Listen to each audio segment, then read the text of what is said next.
on the self-awareness journey, you come and realize for you to maintain your peace, one of the biggest determinants is you understanding yourself.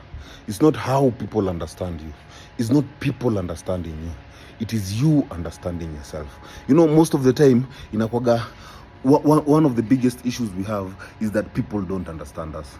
Uko like, those people don't get me. You know, people don't get me. But it's not about people getting you.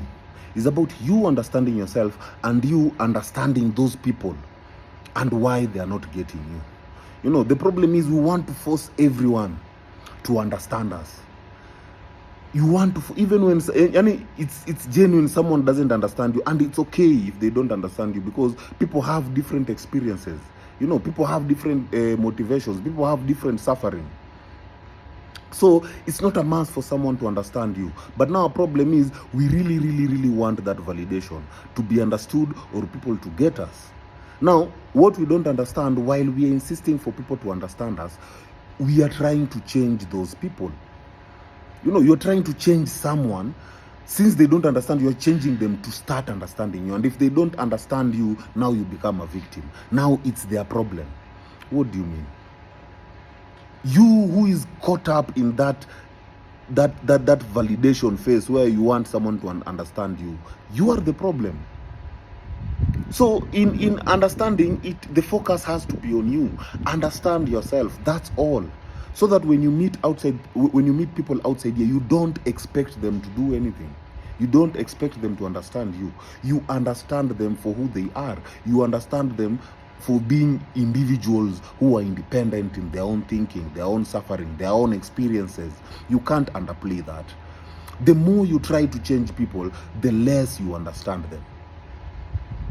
You have to remember that. The more you try to change people, the less you understand them. And that's what we do even in our relationships.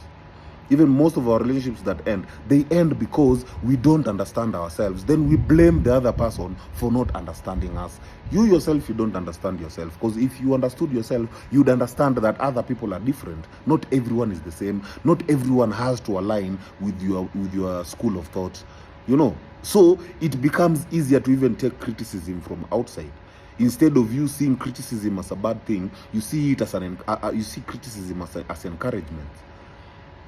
So my people, heal so that you can understand yourself instead of expecting people to understand you.